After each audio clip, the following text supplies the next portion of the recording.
ये हमारा कंसोलिडेशन का आई थिंक तीसरा या चौथा लेक्चर है। तीसरा लेक्चर है, चौथा लेक्चर है?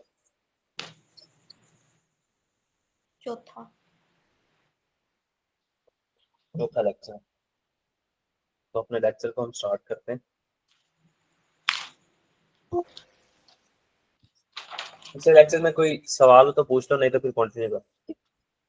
कंटिन्यू करें। पिछले लेक्चर में हमने इंट्रा ग्रुप पेएबल रिसीवर्स को देखा था। बस मैं उसकी 2 मिनट डिस्कशन करूंगा। स्क्रीन नहीं शो हो रही। स्क्रीन शो नहीं हो रही।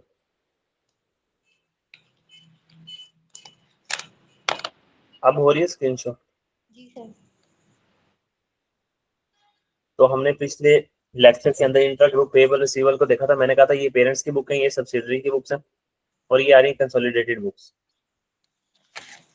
ठीक है। तो हमने एग्जांपल ये बनाई थी जहां से मसला असल से हुआ। तो मसला ये हुआ था, इस चीज को गौर से सुन लेना बस अच्छे तरीके से, क्योंकि पिछली बार ये थोड़ा सा कंफ्यूज हो गए थे कि इसके पास कैश पड़ा था, पेरेंट के पास 100 रुपए का। सब्सिडी ने 100 रुपए का कैश मांगा कि भाई मुझे 100 रुपए उधार दे दो। ठीक है। तो यहाँ पे ये 100 रुपया सब्सिडी की किताबों में नजर आने लग जाएगा। पेरेंट ने अपनी किताबों में से 100 रुपया निकाल के सब्सिडी की किताबों में चला गया ये सोना। तो यहाँ पे कैश का बैलेंस क्या हो जाएगा? 0। ये चला गया यहाँ से। फिर यहाँ पे पेरेंट ने अपने पास एक रिसीवेबल बुक कर लिया कि मुझे सब्सिडरी से 100 रुपए का रिसीवेबल है, और यहाँ सब्सिडरी ने एक पेबल बुक कर लिया कि मुझे पेबल कितने का जी? 100 का एक पेबल। अगर हम इन दोनों को एक मान के चलें, कंसोलिडेटेड बुक्स में देखें, ठीक है, तो कंसोलिडेटेड बुक में ना हमारे पास, अल्लाह का भला करे, 100 रुपए का रिसीवेबल नजर आ रहा है, 100 रुपए का कैश, 200 रुपए के एसेट्स नजर आ रहे हैं। कैश भी एसेट होता है ना हमारे पास, और 100 रुपए की लाइबिलिटी नजर आ रही है। ऐसे ही है ना? जी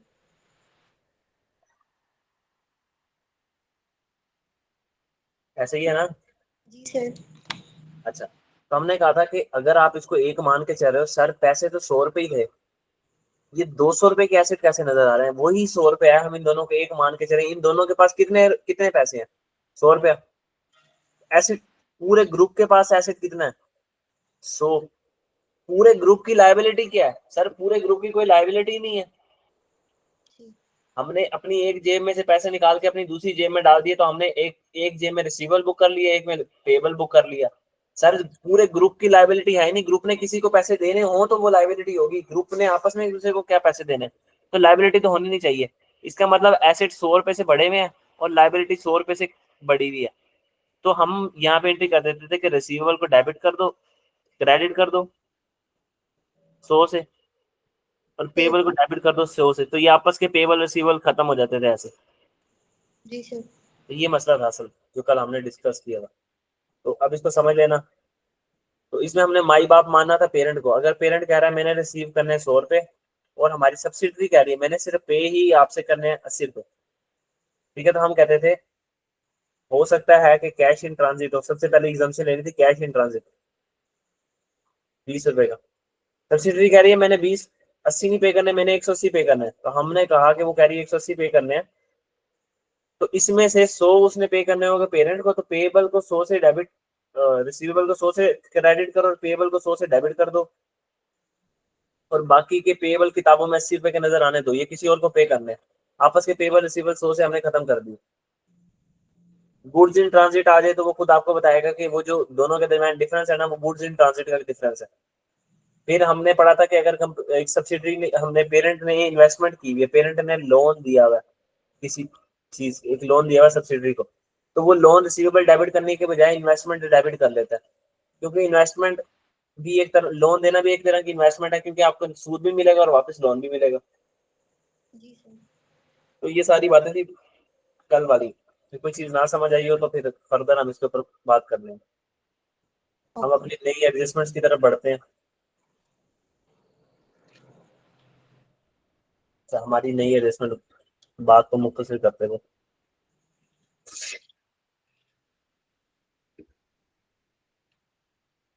अच्छा उस एडजस्टमेंट का नाम है unrealised gain on unsold stock. ठीक है, इसको ना unrealized gain on unsold stock, URG USS भी कहते हैं। ठीक है, ठीक है शॉर्ट सर। जब आपके पास बनी हुई होगी ना तो unrealised gain on unsold stock ऐसे लिखा हुआ होगा वहां पर। हम्म, तो ये कैसा रही है हमारे वो जो सेल्स परचेजेस होती थी, मिसाल के तौर पे ना ये पेरेंट,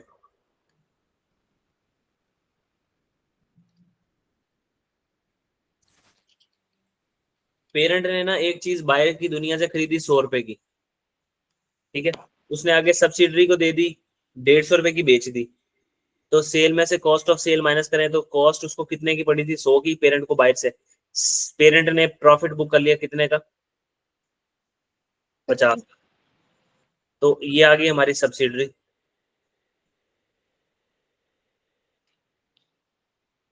जो इसके लिए सेल है वो इसके लिए क्या होगी, कॉस्ट ऑफ सेल।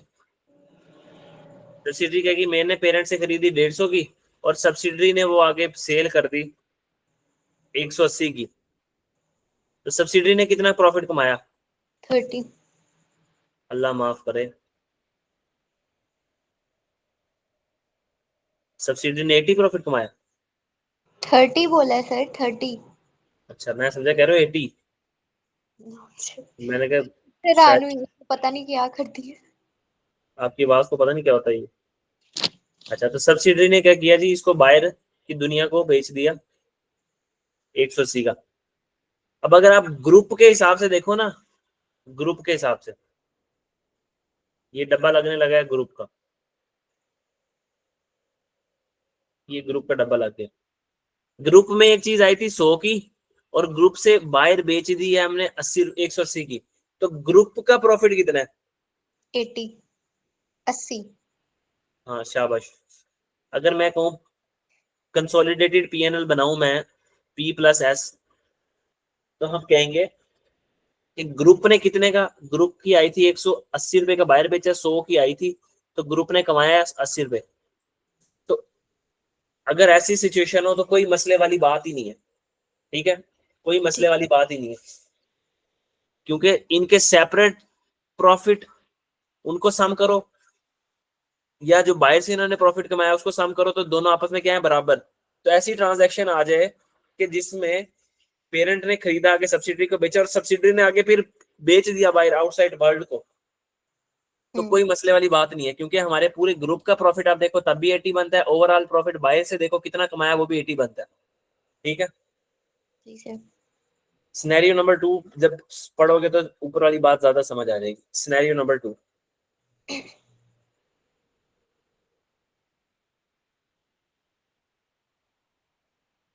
ये आ गया पेरेंट, ये आ गई सब्सिडरी। अच्छा जी, पेरेंट ने बाहर से चीज खरीदी ₹100 की और उसने सब्सिडरी को वही 150 की बेच दी। तो पेरेंट के लिए कॉस्ट ऑफ सेल कितनी होगी, 100, बाहर से खरीदी है ना। जी। तो पेरेंट ने प्रॉफिट कमाया, अल्लाह आपका भला करे, कितने का, 50। 50 का। फिर ये आगे उसने सब्सिडरी को बेची, तो सब्सिडरी की कॉस्ट ऑफ सेल कितनी होगी, 150। हाँ। सब्सिडरी ने ना ये सेल ही नहीं की, जब सेल नहीं की तो कॉस्ट ऑफ सेल भी नहीं आएगी, कॉस्ट ऑफ सेल नहीं आएगी तो प्रॉफिट भी नहीं आएगा। जी। सब्सिडरी ने अपने पास सजा के रखी हुई है, जब सब्सिडरी ने रखी हुई है तो सब्सिडरी के पास ये इसके स्टॉक में आ रही होगी, जी सर। स्टॉक यानी इन्वेंट्री में नजर आ रही होगी। जी।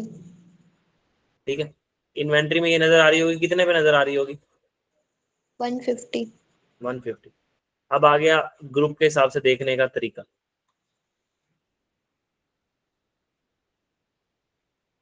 पूरे ग्रुप को देखो, पूरे ग्रुप में एक चीज आई 100 रुपए की।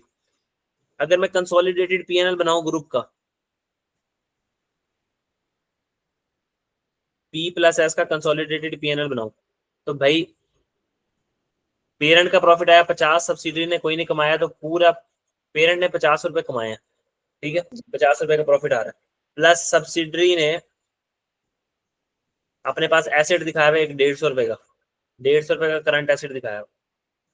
अब अपने आप से पूछो, अपने आप से पूछो, जब ये दोनों एक ही हैं दोनों एक ही हैं।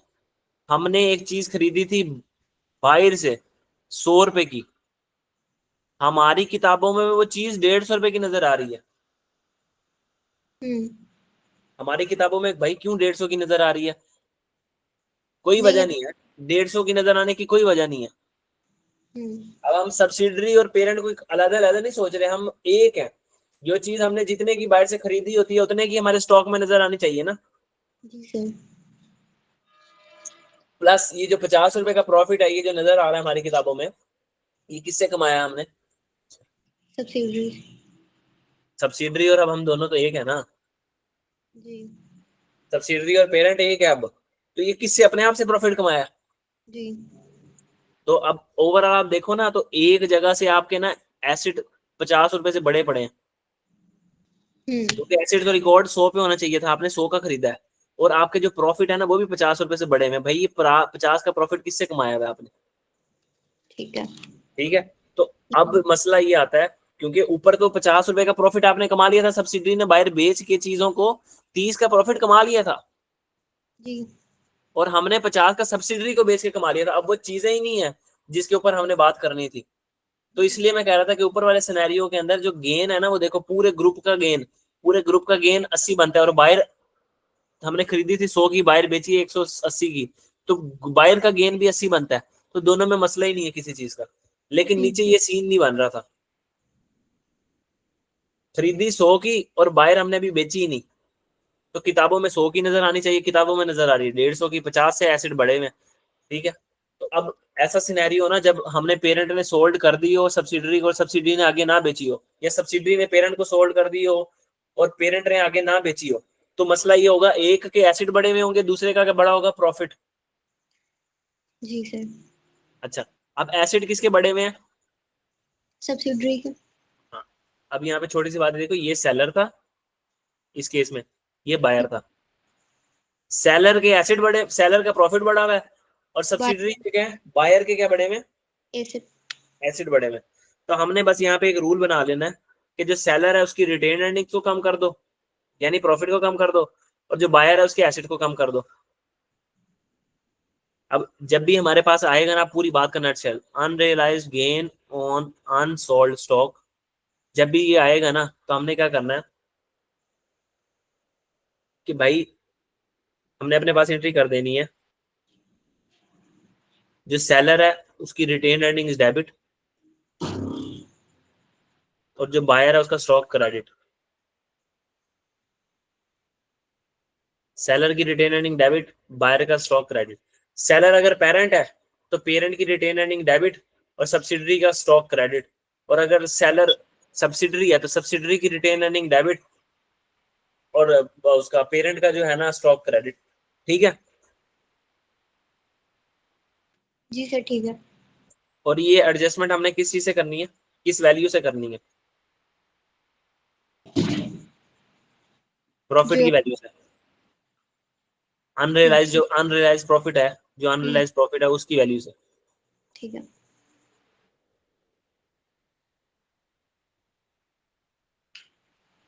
थोड़ी सी पुरानी याद ताजा करवाऊं एक। जी सर। सोल्ड, और अनसोल्ड। अनसोल्ड और अनसोल्ड का प्रॉफिट, याद है ये 3 लाइनें लिखते थे हम, तो ये जी। ध्यान में रखना। बेची 100 की, 100 वाली जो चीज 100 रुपए की सेल की, उसमें से 50 रुपए की ऐसी चीजें जो अभी तक बिकी नहीं है, और उस हम्म। 50 की चीजें में से हमने हमारा जो प्रॉफिट है वो 30 रुपए है, तो ये एंट्री इससे होगी। ऐसे ही ठीक। करते थे ना, पहले भी ऐसे ही करते थे। इसको हम क्या जी। करते थे कि अगर सब्सिडरी ने प्रॉफिट सेल के, एसआरई डेबिट, स्टॉक क्रेडिट, और अगर पेरेंट ने किया तो क्या करते थे, सीआरई डेबिट, स्टॉक क्रेडिट। याद है? जी सर। ये बातें उस टाइम की थी, तो उस टाइम की बातों को ऐसे मिक्सअप नहीं करना। सर बात तो एक ही है, कान इधर से पकड़ लो या उधर। चलो ऐसे में ये लो, एक ही बात है, मैं ऐसे लिख देता हूँ। आपने जो याद रखनी है ना एंट्री, बस वो ये याद रखनी है, लंबी बातों में नहीं जाना। वो ये याद रखनी है कि सेलर की रिटेन अर्निंग्स को कम कर देना आपने, ठीक है, और बायर की स्टॉक को कम कर देना। अब यहाँ पे छोटी सी बात वो है ये कि सर अब तो हम उस तरीके से कर ही नहीं रहे ना बात। असल मसला ये है, हमारे पास है net asset of subsidiary working number 1 बनती है, ऐसे ही है सर। सब्सिडरी की रिटेन, अगर सब्सिडरी बेच रही है चीजें तो सब्सिडरी की रिटेन अर्निंग्स कहाँ पड़ी होती हैं? सब्सिडरी की retained net assets of subsidiary में। हाँ, वर्किंग नंबर 1 में पड़ी होती है ना। यहाँ पे एट एक्विजिशन आ रहा होता है लिखा हुआ, जी। यहाँ लिखा आ रहा होता है एट रिपोर्टिंग डेट, ठीक है। हम्म। यहाँ लिखा आ रहा था शेयर कैपिटल, और ये पड़ी सब्सिडरी की रिटेन अर्निंग्स एक्विजिशन की और रिटेन रिपोर्टिंग डेट की। तो हम यहाँ क्या माइनस कर देंगे? Unrealised gain on unsold stock, ये रिपोर्टिंग डेट में से माइनस कर देंगे। ठीक है। कि रिपोर्टिंग डेट के ऊपर सब्सिडरी ने अगर कोई सेल की होगी तो उसका गेन यहाँ से क्या हो जाएगा? माइनस। ठीक है सर। अगर पेरेंट ने सेल की होगी तो पेरेंट की रिटेन अर्निंग्स कहाँ पड़ी होती हैं? थर्ड वर्किंग में। हाँ, शाबाश शाबाश, ग्रुप रिजर्व में। वर्किंग के नाम याद नहीं हो रहे अभी तक। सर मैंने बोला ग्रुप रिजर्व। पता नहीं आज आपकी आवाज मुझे आ क्यों नहीं रही है। आवाज दी जाती। तो यहाँ पहली चीज क्या आती है जल्दी से बता दो फिर, अगर याद है वर्किंग। कहाँ पे? यहाँ ग्रुप रिजर्व में पहली चीज क्या आती है? सर अभी आपको मेरी आवाज नहीं आएगी। क्या आती है? सुन रहा हूँ मैं। सर इसमें पहले तो पेरेंट की रिटेन अर्निंग आती है, फिर उसके अलावा जो हमने पोस्ट एक्विजिशन रिटेन अर्निंग। किस चीज की? पोस्ट एक्विजिशन में जो शेयर होता है आपका, कहाँ से आता है शेयर वो? फर्स्ट वर्किंग में से। ओहो, सब्सिडरी से जो शेयर मिलता है हमें, post acquisition of subsidiary. Subsidiary ने जो से पोस्ट एक्विजिशन कमाया हमने, फिर जी। हम यहाँ से माइनस कर देंगे unrealised gain on unsold stock. अगर हमारा सेलर हुआ पेरेंट तो सेलर की रिटेन अर्निंग जैसे यहाँ से जाके कम करोगे, और अगर हमारा सेलर हुआ क्या वो सब्सिडरी, तो वो वैसे कम होगी। ठीक है। ठीक। जी सर। तो अब हमारी वर्किंग नंबर 1 के अंदर एक और चीज ऐड होगी आज के बाद। एक तो फेयर वैल्यू एडजस्टमेंट थी, जी। और एक unrealised gain on unsold stock जब सब्सिडरी ने सेल किया होगा किसको? पेरेंट को। ठीक है सर। ठीक है। अगर मैं इसकी छोटी सी डिस्कशन ऐसे से लिखूं ना, तो वो ऐसे होगी कि अगर सब्सिडी पेरेंट ने सब्सिडरी को सेल की होगी ना, तो हम कर देंगे ग्रुप रिजर्व को डेबिट। ऐसे ही है ना, ग्रुप रिजर्व को डेबिट कर देंगे। और जो जी सर। कंसोलिडेटेड स्टॉक है, इन्वेंट्री। हाँ, कंसोलिडेटेड स्टॉक या इन्वेंट्री जो है हमारी, उसको क्या कर देंगे? क्रेडिट। यानी कि जो बैलेंस शीट हमने कंसोलिडेशन के दौरान बना रहे होंगे उसमें हम कैंसिल कर देंगे खुद ब खुद कैंसिल। और अगर ठीक है। सब्सिडी ने पेरेंट को की होगी तो आप बताओ क्या एंट्री होगी? वो नेट एसेट्स हाँ, ऑफ शाबाश। Net tab assets. हाँ, नेट एसेट्स को डेबिट कर देंगे हम। और कंसोलिडेटेड स्टॉक को क्रेडिट। कंसोलिडेटेड स्टॉक को क्या कर देंगे? क्रेडिट।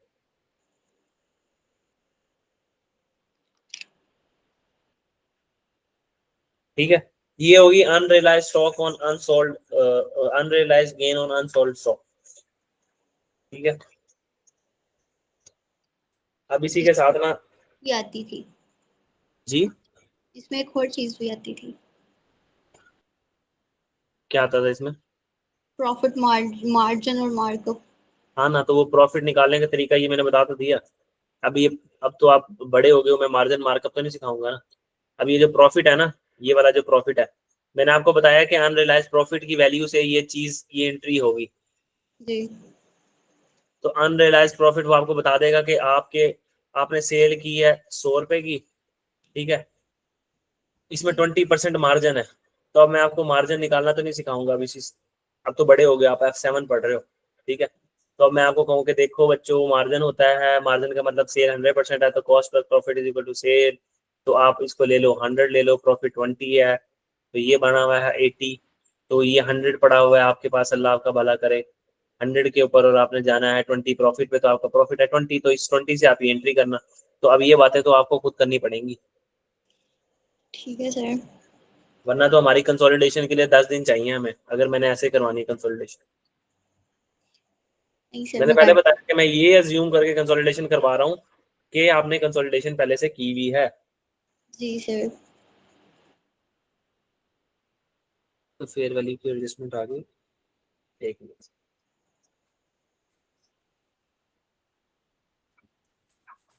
अब इसके ऊपर सवाल देख लेते हैं।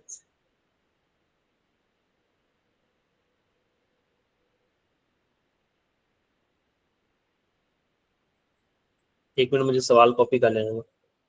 Okay sir.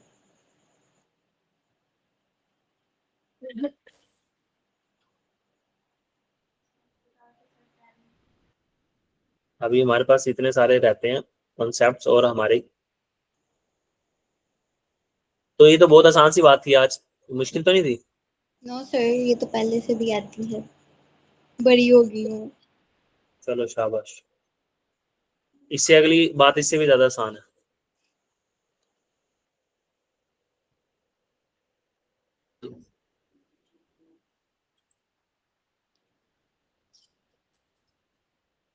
तो हम ना कोशिश करते हैं कि ना ये सवाल जल्दी जल्दी एक्सेल पे सॉल्व करें।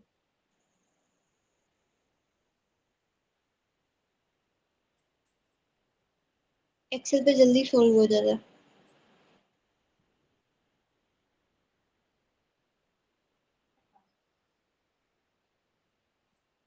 इसीलिए मैं वो एक्सेल पे करवा।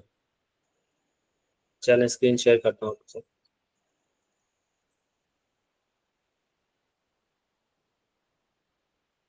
स्क्रीन शेयर होगी। जी सर।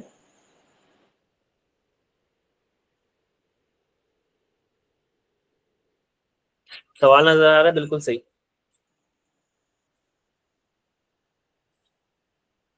जी सर। सवाल सही नजर आ रहा है। जी जी। चलें फिर बिस्मिल्लाह, अल्लाह का नाम लेके शुरू करते हैं।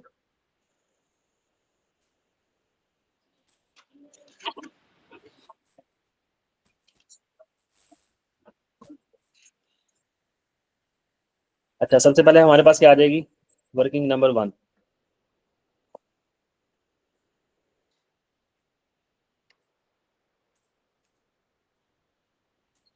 वर्किंग नंबर 1 किस चीज की बनती है हमारी? Net assets of subsidy. Net assets. ठीक है, अब सिंपल आपने नेट एसेट्स लिख देना। नेट एसेट्स ऑफ कहने की जरूरत नहीं है, तो वो आपके दिमाग में आ जाना चाहिए खुद ही के नेट एसेट्स ऑफ किस चीज के नेट एसेट्स। तो ये कैसे बनती है? At acquisition. Net reporting date. ठीक है,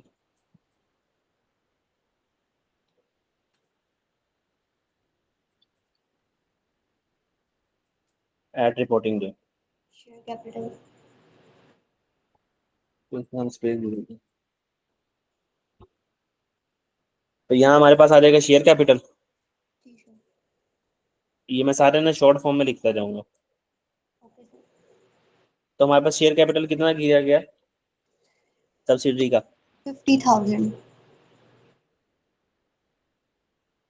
250,000 दिया गया ना। जी। तो मुझे पता नहीं क्यों आपकी आवाज़ कम आती। और रिपोर्टिंग डेट पे, सॉरी सॉरी सॉरी सॉरी, हाँ ठीक है। ये भी आएगा ना? जी जी, शेयर कैपिटल रिपोर्टिंग डेट पे भी ये आएगा 250,000। जी सर।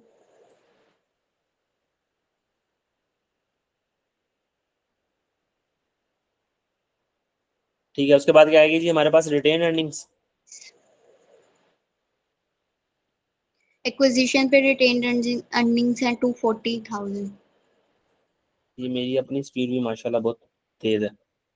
अच्छा जी, एक्विजिशन के ऊपर हमारे पास रिटेन अर्निंग दी हुई है कि पेरेंट, ये लिखी हुई है, parent acquired 80% share in subsidiary few years back when the retained earning of subsidiary 2,40,000 थी। तब उसकी रिटेन अर्निंग कितनी थी? 40,000।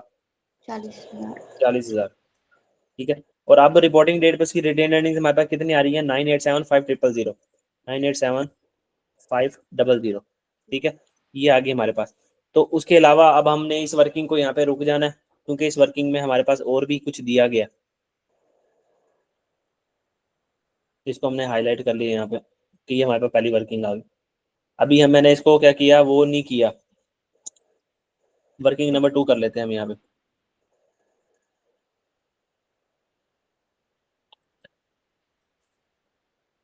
गुडविल।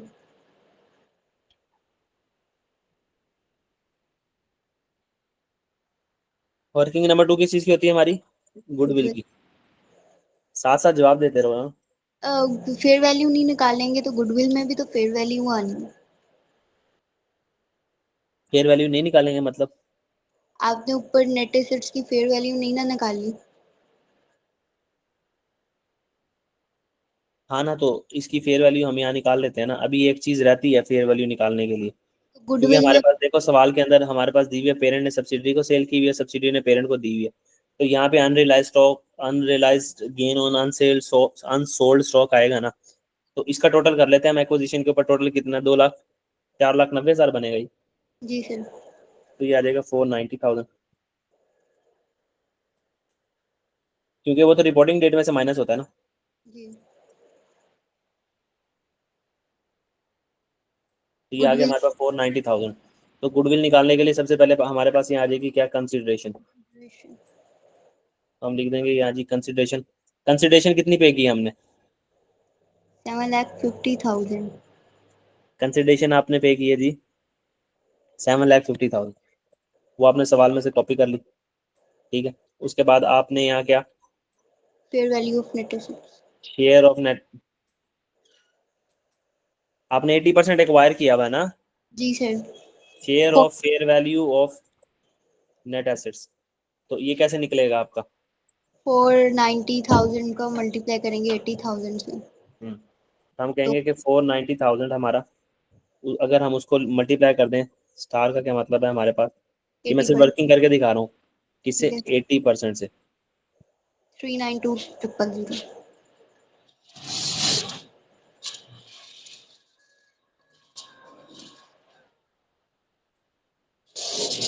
वो 90 को हम मल्टीप्लाई करते हैं अगर 80% से, तो ये हमारे पास आ जाएगा, ठीक है।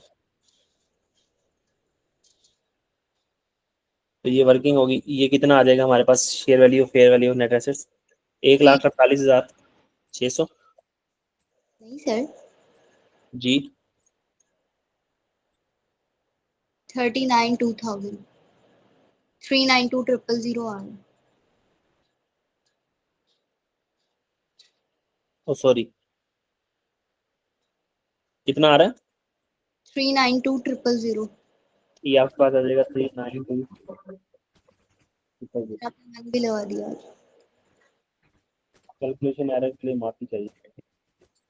अच्छा आगे, अब इसको इसमें कंसिडरेशन में से इसके माइनस बाद कर। हमारे पास टोटल आ जाएगी जी, ये शेयर अगर हम इसमें से माइनस कर दें ये, 358,000। तो ये हमारे पास गुडविल की वैल्यू आ जाएगी 358,000। तो हम ये कहेंगे हमारे पास जी, जो हमारी गुडविल आई है वो आई है ये, ठीक है। अब आ जाएंगे हम वर्किंग नंबर 3 पे। वर्किंग नंबर 3 हम यहाँ बना लेते हैं इसके सामने, कि वर्किंग नंबर 3 हमारी दी गई है, अल्लाह आपका भला करे, एनसीए। एनसीआई भाई।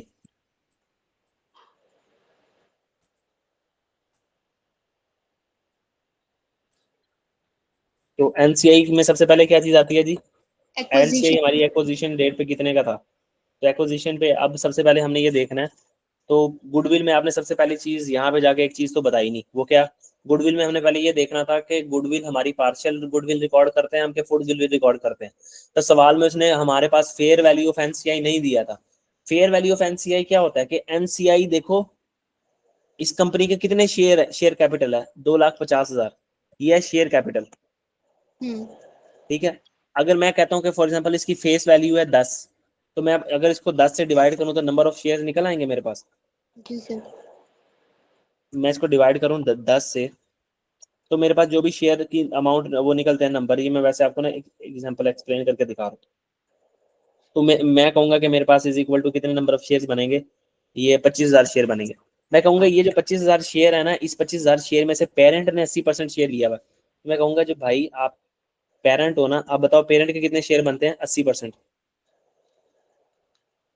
80% के हिसाब से 20,000।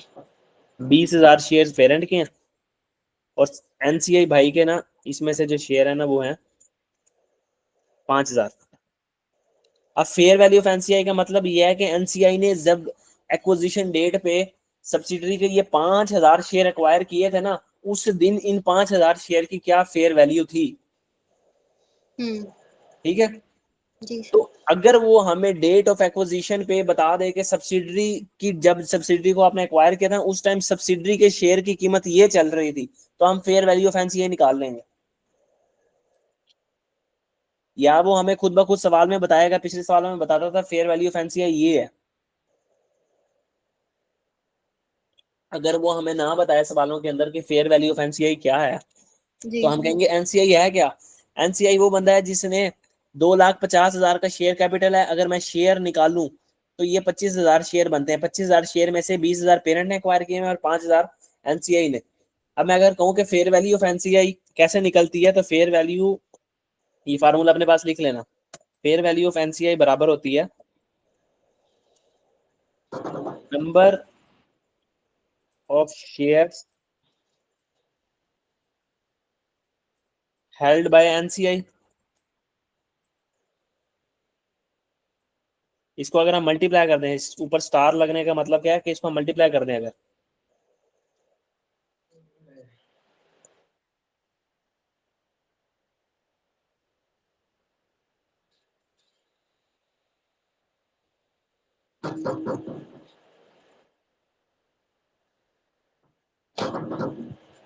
आपके सर का ना एक्सेल बड़ा कमजोर है। फेयर वैल्यू ऑफ एनसीआई पे क्लिक करें। क्या हो गया इसको।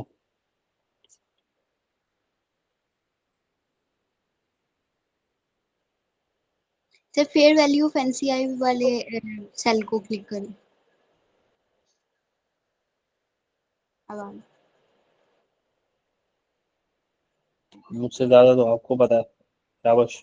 अच्छा, फेयर वैल्यू ऑफ एनसीआई जो बराबर होगी किस चीज के, number of share held by NCI. NCI ने कितने शेयर एक्वायर किए हैं, 5,000 शेयर, प्लस फेयर वैल्यू जो है ना, फेयर वैल्यू कह सकते हो आप इसको, या और market. Market value of share of subsidiary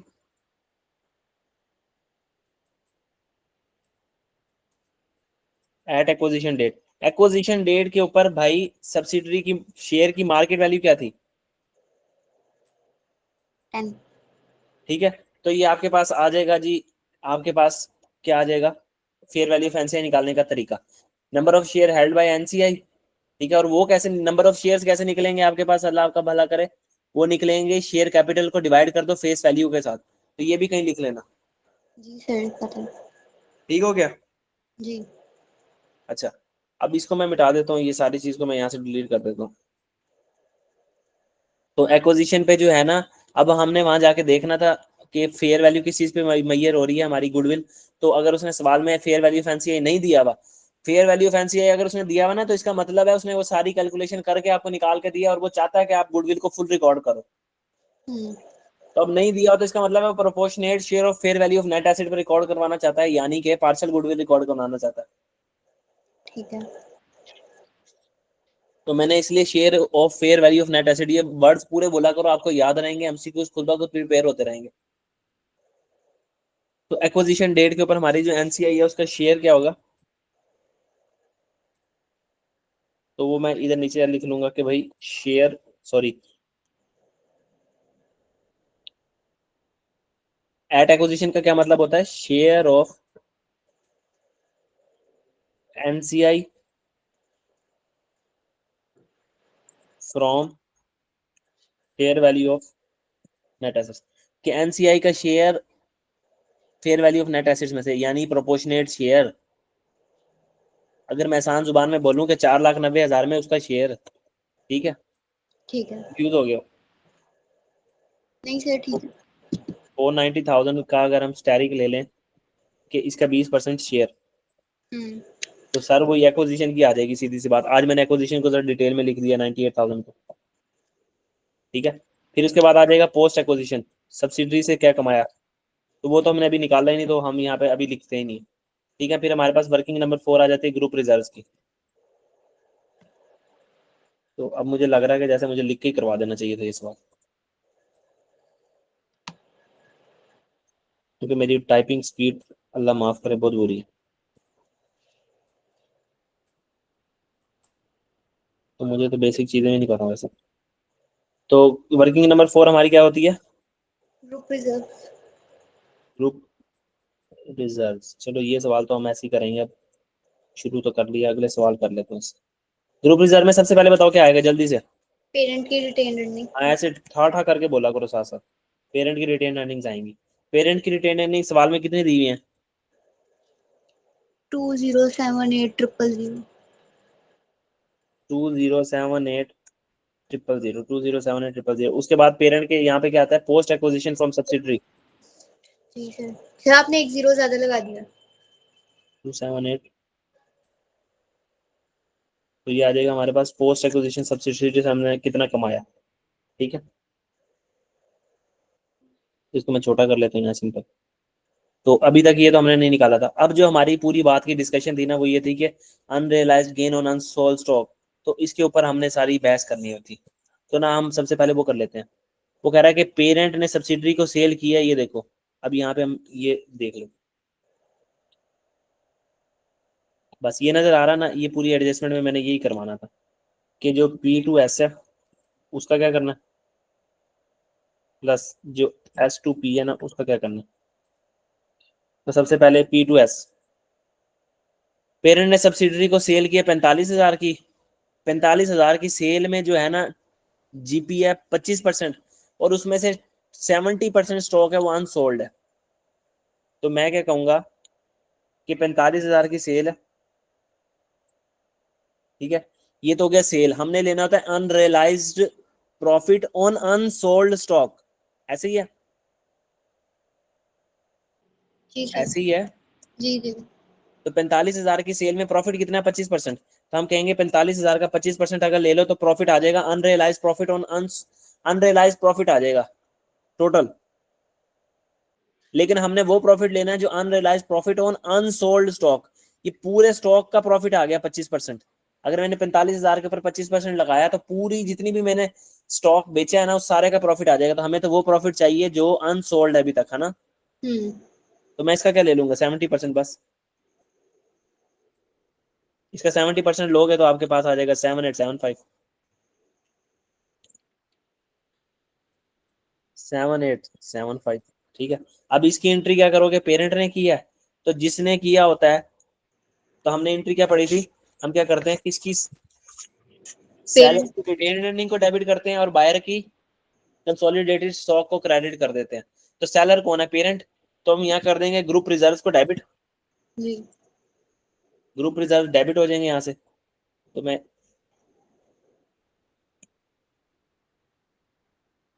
ओहो, ये कितना था? 7875। जी सर। तो बस मैं यहाँ आऊंगा। अच्छा, अब मैं इसको भी यहाँ सॉल्व कर लेता हूँ ना पहले, दूसरी वाली को, फिर एक ही बार आता हूँ। सब्सिडरी ने पेरेंट को सेल किया है, तो भाई 84,000 की सेल की है। 84,000 में प्रॉफिट कितना है? हमारे पास सेल आ गई, सेल पे आएगा अनरियलाइज प्रॉफिट। अनरियलाइज प्रॉफिट कितना है जी? अल्लाह आपका भला करे, 20%। तो 20% प्रॉफिट आ गया। अनसोल्ड स्टॉक, अनसोल्ड स्टॉक है हमारा 25%।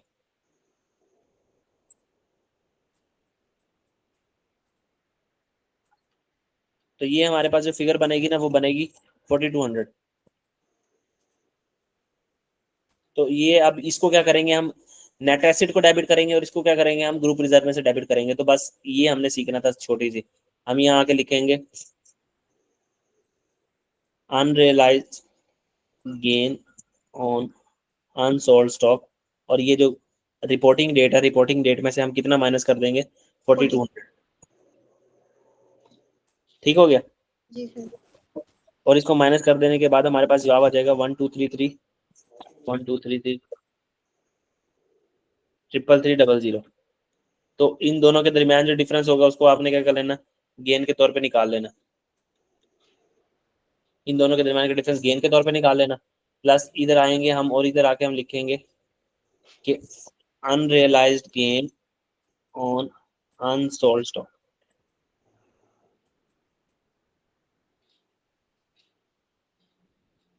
देखो मैं छोटी सी बात करूंगा, फिर हमने इसको बस आगे आपने पूरा करना होगा ये सवाल। ठीक है सर।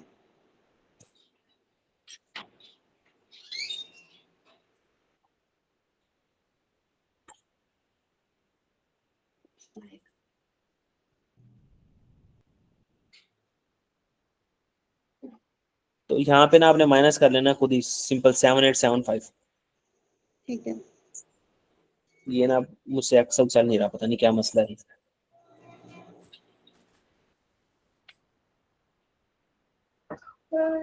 हम ना दोबारा आते हैं अपने पेन वाले तरीके को।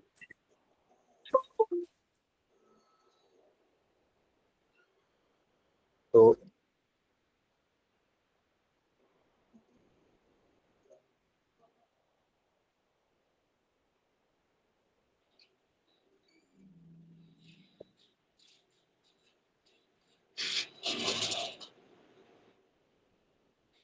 तो हम यहाँ सिंपली लिख देंगे, कितना आया था 7875, वो माइनस कर देंगे, और वो माइनस कर देने के बाद हमारा जो जवाब आ रहा होगा ना, पोस्ट एक्विजिशन ऐड कर देना, और पोस्ट एक्विजिशन ऐड करने के बाद हमारा जवाब आएगा 226765। अच्छा, अब जो मैंने छोटी सी बात जो करनी थी ना, वो ये थी, ये समझ आ गया कि ट्रीटमेंट कैसे होगी। बाकी जी तो सर। बैलेंस शीट बना लोगे ना, बैलेंस शीट में तो कुछ भी नहीं है, और जी सर, वो मैं बना दूँ। वो आप बना लेना। अब ये देखो, ये है unrealised gain on unsold stock. Gain realise कब हो जाता है सर, इसका क्या मतलब है? देखो, जब हमने चीज बेच दी थी ना, अगर मैं यहाँ वापस आऊं, रियलाइजेशन का मतलब ये होता है कि जब आप चीज बाहर बेच दो ना, तो आपने उस गेन को रियलाइज कर लिया, कमा लिया, आम जुबान में बोलूं तो मैंने जब इस स्टॉक को बाहर बेच दिया था ना, तो मैंने 80 रुपए का जो गेन था ना, मतलब कि 50-30 का गेन इसने और 50 का गेन इसने कमा लिया था, रियलाइज कर लिया था। अनरियलाइज गेन का मतलब ये होता है कि अभी तक आपने ना कमाया नहीं है वो, ठीक है, अभी तक कमाया नहीं है। तो हम सिर्फ अनरियलाइज गेन को उल्टाते थे। कैसे नहीं कमाया? देखो कि 50 रुपए का आपने गेन बुक किया हुआ है, ये आप तब कमाते जब सब्सिडरी इसको बाहर बेच देती, ठीक ठीक है। है। अभी हमारे सवाल के अंदर ना उसने लिख के दिया हुआ था, पता क्या, कि हमें पता होना चाहिए कि हमने सिर्फ अनरियलाइज्ड गेन के साथ खेलना है। उसने कहा था 4 लाख की सेल है, और इसमें जो प्रॉफिट है ना, प्रॉफिट वह 20%, 1,20,000 प्रॉफिट है इसमें, ठीक है। हमने कहा ये तो प्रॉफिट है, इसमें से अनरियलाइज्ड कितना है?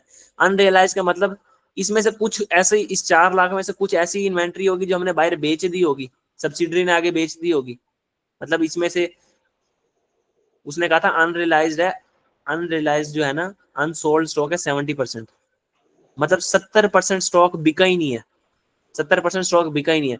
तो ये 100% स्टॉक का प्रॉफिट है। हमें तो मसला है कि 70% जो बिका नहीं है उसका प्रॉफिट अनरियलाइज्ड है अभी तक। जो 30% बिक गया है वो तो बिक के रियलाइज हो चुका है। और जो नहीं बिका वो हमने अपनी बुक्स में से निकाल देना है। हाँ, तो इस 1,20,000 ये 100% है, इसके अंदर रियलाइज और अनरियलाइज दोनों पड़े हैं। तो जो 30% बिक गया, रियलाइज हो चुका है, वो तो केस नंबर 1 बन गया, उसको तो हमने छेड़ना ही नहीं। वो मलंग है, मलंगों को नहीं छेड़ना हमने। हमने उसको छेड़ना है जिसमें हमारा जो है ना अनरियलाइज प्रॉफिट अभी तक सोल्ड ही नहीं हुआ, तो वो अनरियलाइज होके पड़ा हुआ है।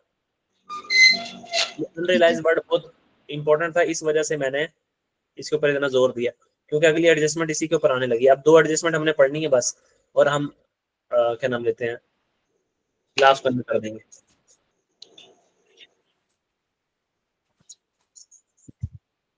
अब ना छोटी सी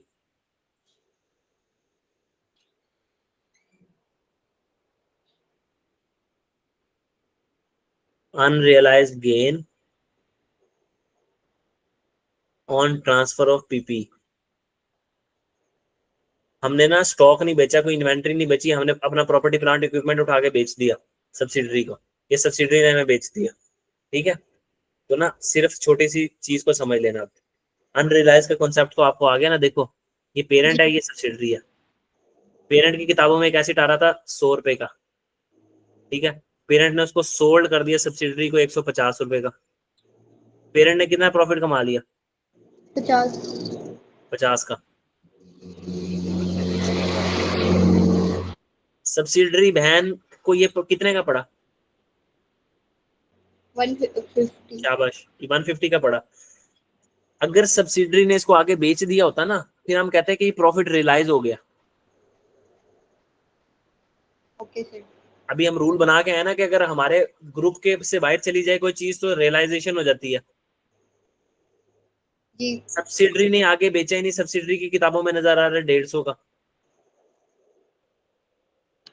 ठीक है, ठीक है। तो जल्दी पेरेंट जल्दी। ने अपने पास गेन बुक किया होगा 50 का, सब्सिडरी ने अपने पास, सब्सिडरी की कैरिंग अमाउंट में आ रहा होगा 150 रुपए का। अब ना चीजों को समझना जरा ना कैसे। हमने कहा कि ये पूरे का पूरा जो प्रॉफिट है ना वो अनरियलाइज्ड है। ये समझ लो आप ईयर 0 पे खड़े थे, आज पहले दिन जिस दिन उन्होंने सेल की उसी दिन आपने जाके पकड़ लिया उनको। आपने कहा कि देखो पेरेंट, आपने सेल किया ना, तो आपका जो पेरेंट, आपकी रिटेन अर्निंग्स में 50 का प्रॉफिट पड़ा हुआ है उसको खत्म करो, आप 50 का प्रॉफिट डेबिट करो। और सब्सिडरी, आपका जो पीपी, इन्वेंट, ओ सॉरी, पीपी। हाँ वो 50 से ओवर स्टेट हुआ पड़ा है। ठीक है। ग्रुप के हिसाब से देखो, ग्रुप ग्रुप के पास अभी भी एसेट 100 रुपए का है जी पूरी। उन्होंने दूसरे को ट्रांसफर करके 50 का प्रॉफिट कमा लिया, जैसे हमने पिछले केस पढ़े थे। जी सर। अब मसला पता क्या है, मसला ये है छोटा सा। उसकी डेप्रिसिएशन। हाँ इसकी डेप्रिसिएशन का मसला है। और डेप्रिसिएशन का मसला ऐसे समझ आएगी आपको बात, देखो सब्सिडरी भाई की किताबों में आ रहा होगा ये 150 का। हम्म। सब्सिडरी जब इसको डेप्रिशिएट करेगा, मिसाल के तौर पर आप इसको कह लो 150 को 5 में तकसीम करो, क्या बनता है? 30। हाँ, तो इसकी यूजफुल लाइफ समझ लो 5 साल है। ठीक है। अगर ये पेरेंट की किताबों में होता, अगर ये पेरेंट की किताबों में होता, ये देखो ये आ रही पेरेंट की किताब, ये आ रही सब्सिडी की, तो ये किताबों में कितने का नजर आ रहा होता? 100 रुपए का। जी और पेरेंट इसको डेप्रिशिएट करता, कितना डेप्रिशिएट करता? 100 डिवाइडेड बाय 5, तो क्या आती है 20। डेप्रिसिएशन? 20। तो पेरेंट की किताबों में नजर आ रहा होता 80 का, लेकिन सब्सिडरी ने अपने पास रिकॉर्ड कर लिया सब्सिडरी की किताबों में कितने का आ रहा है? 150 का। सब्सिडरी जब इसको डेप्रिशिएट करेगा तो वो 150 को तकसीम करेगा 5 पे और डेप्रिसिएशन निकालेगा 30।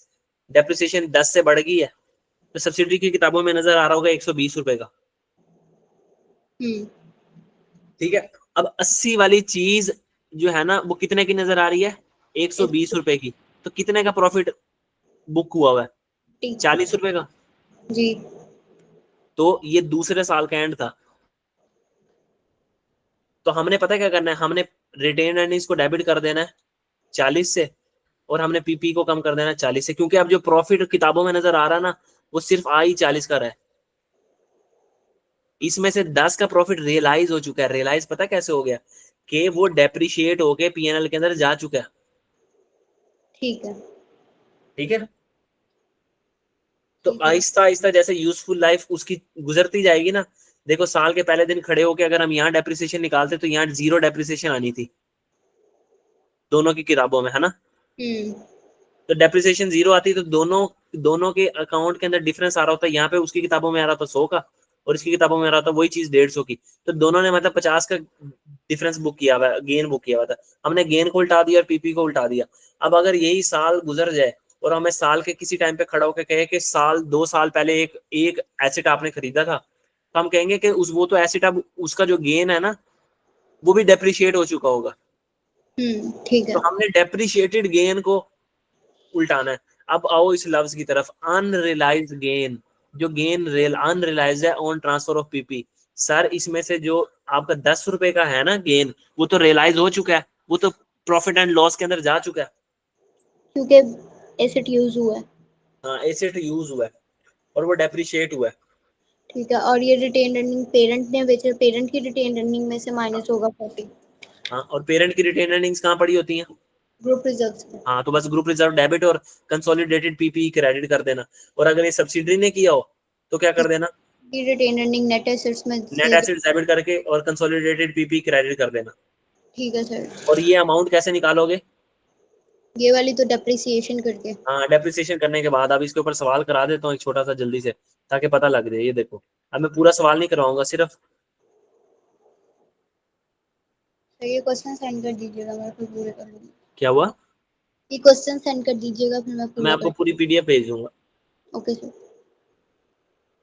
बस इसके बाद हमने इम्पेयरमेंट देखनी है, फिर छुट्टी आपकी। देखो छोटी सी बात, अब ना एक अब अपने पास रूल लिख लो सबसे पहले, उसके बाद हम इस सवाल के ऊपर आते हैं।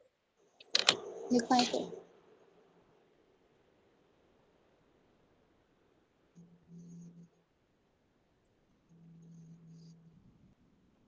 फेयर वैल्यू एडजस्टमेंट ना आपसे वो 3 चीजों की पूछ सकता है, देखो जो फेयर वैल्यू एडजस्टमेंट।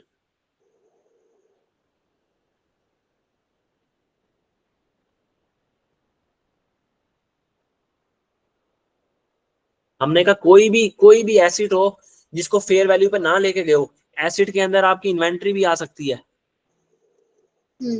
ठीक है, एसिड के अंदर पीपी भी आ सकता है, एसिड के अंदर लैंड भी आ सकता है, एसिड के अंदर कुछ भी आ सकता है, कोई भी ऐसी, आपने एडजस्टमेंट्स को याद रखना है, फेयर वैल्यू एडजस्टमेंट, ठीक है।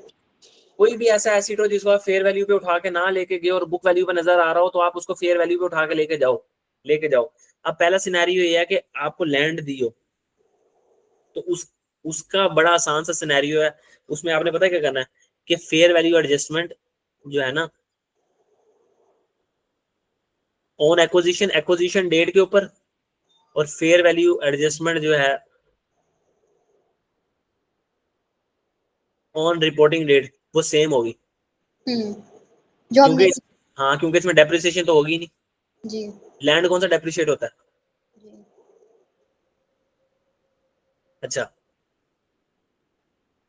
अगर लैंड आए तो ऐसे करना है पहले नंबर पे, अगर प्लांट मशीनरी उसमें से कोई चीज आ जाए, तो पीपीई की कोई भी आइटम आ जाए पीपीई की, तो उसमें क्या करना है? मैं यहाँ प्लांट की हेडिंग दे के लिख रहा हूँ बस, मतलब जो चीज डेप्रिशिएट होती है वो आ जाए, तो उसको डिप्रिशिएट करके उसकी बुक वैल्यू पे ला के फिर उसको एडजस्ट करना है। तो इसके लिए देखो,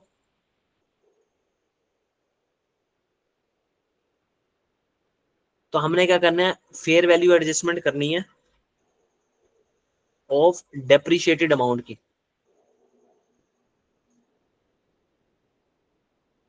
एट रिपोर्टिंग डेट के ऊपर हमने डेप्रिशिएटेड अमाउंट की, मतलब कि गेन था, हमने कहा कि एक प्रॉपर्टी प्लांट इक्विपमेंट है जिसकी बुक वैल्यू आ रही है किताबों में 100 की, और उसकी जो फेयर वैल्यू है ना एक्विजिशन डेट के ऊपर वो थी 200, या कह लो 180, तो हम कहेंगे 80 रुपए का गेन बुक नहीं किया, तो हमने एक्विजिशन के ऊपर 80 ऐड कर दिया होगा, याद होगा आपको, और हमने रिपोर्टिंग डेट के ऊपर भी 80 ऐड कर दिया होगा।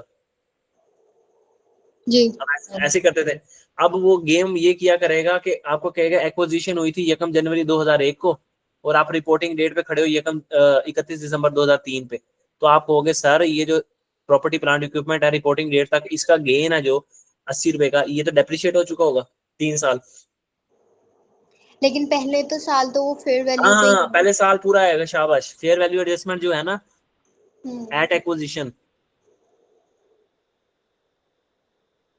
विल बी फुल, पहले साल पूरा एडजस्टमेंट, लेकिन रिपोर्टिंग डेट के ऊपर डेप्रिशिएटेड एडजस्टमेंट करनी है हमने, कि 80 रुपए का जो गेन है, हम कहेंगे यूजफुल लाइफ उस टाइम 10 साल थी, तो हम कहेंगे ये जो 80 का गेन है ना इसको 10 से डिवाइड करो, ये 3 साल डेप्रिशिएट हो चुका होगा, तो इसकी डेप्रिसिएशन 3 साल डिवाइड करने के बाद क्या आएगी, जल्दी से बताना। किसकी से अच्छा 80 वाले की। 24 आ जाएगी ना, जी सर। तो हम कहेंगे कि ये 24 तो रियलाइज हो चुका होगा ना, पहले साल की डेप्रिसिएशन 8, फिर 12, 8 दूनी 16 और 8 तिया 24, 3 डेप्रिसिएशन तो चली गई पीएनएल के अंदर, जो नहीं गई वो 80 में से 24 माइनस कर दो, जो अमाउंट बचेगी वो है ना। जी सर। तो रिपोर्टिंग डेट पे कितने का गेन उल्टाएंगे, 80 माइनस 24 करके, 56। हाँ 56 का, शाबाश, 56 का गेन उल्टाएंगे। इसका वो जो क्वेश्चन भेजा था सर ने वो वाली कंडीशन इसका क्वेश्चन किया हुआ है एक। हाँ वो गलती से चला गया था बस आपके पास, तो वो मुझे आइडिया हो गया था, फिर मैंने कोई बात नहीं की, मैंने आपको कहा था ना कि मैं करवाऊंगा ये वो डिटेल मैंने से। किया था। हाँ मैंने आपका सुना था वॉइस नोट भी। अब हमारे पास कोई स्टॉक पड़ा था, स्टॉक की बुक वैल्यू हमारे पास 100 नजर आ रही थी, लेकिन वो स्टॉक की कीमत मार्केट वैल्यू या फेयर वैल्यू थी 150, तो हम क्या करते हैं भाई, कोई भी एसिड हो जो बुक वैल्यू पे पड़ा उसको उठा के फेयर वैल्यू पे ले जाओ, तो फेयर वैल्यू एडजस्टमेंट कर देते थे, हम कहते थे स्टॉक के ऊपर 50 का गेन बुक कर लो। अब ये गेन जो है ना एक्विजिशन के ऊपर बुक कर लेना आपने पूरा, ऐसे ही है। सर जी रिपोर्टिंग डेट पे क्या करना है, देखो जो हमारे पास स्टॉक होता है ना वो उसकी इतनी जिंदगी नहीं होती कि वो सालों साल चले, वो तो 1 साल के लिए होता है। हाँ, एक साल के अंदर फारिग हो जाता है। तो जी रिपोर्टिंग डेट के ऊपर आपने कुछ भी नहीं करना, आपने समझना सारे का सारा स्टॉक है ना वो बिक गया है और कुछ भी नहीं बचा आपके पास। तो आपने रिपोर्टिंग डेट पे क्या करना है, गेन जीरो से उल्टाना है। सारा बिक गया तो सारा रियलाइज हो गया। ठीक है। अब इसी तरह अगर यहाँ पे प्लांट जो है ना आपका डिस्पोज ऑफ हो जाए ना कभी भी साल उसकी जिंदगी के बीच में, तो आपने जब डिस्पोज ऑफ हो गया तो समझ लो वो पैसे मिल गए आपको, बायर बेच के आपने रियलाइज कर लिया, तो आपने फिर रिपोर्टिंग डेट के ऊपर कोई एडजस्टमेंट नहीं करनी। ठीक है। ठीक है सर।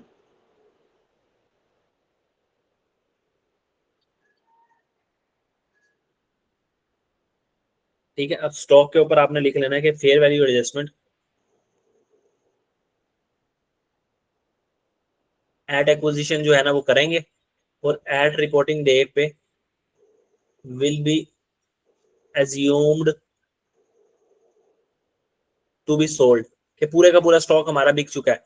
तो रिपोर्टिंग डेट पे जो हमारी है एडजस्टमेंट हुआ है, नो एडजस्टमेंट, कोई एडजस्टमेंट नहीं करेंगे। ठीक है। ठीक है सर। अब ये सवाल देख लेते हैं, इसके बाद इंपेयरमेंट वाला कॉन्सेप्ट देख कर हम छुट्टी कर रहे हैं बस। इंपेयरमेंट का इससे भी आसान कॉन्सेप्ट है, बहुत आसान कॉन्सेप्ट है, तो डरना नहीं, कंसोलिडेशन बहुत आसान है। अभी तक कोई मुश्किल चीज आई है? No sir. अच्छा, अब वो देखो ये हमारे पास दिया, वो कह रहा है fair value and book value of certain assets of the subsidiary at acquisition. कुछ एसेट्स ऐसे थे एक्विजिशन के ऊपर जिनकी बुक वैल्यू ये आ रही है और फेयर वैल्यू ये आ रही है। ठीक है। तो हमने कहा एक लैंड था जिसकी बुक वैल्यू आ रही थी 45,000 और जिसकी जो फेयर वैल्यू है ना वो थी 72,000।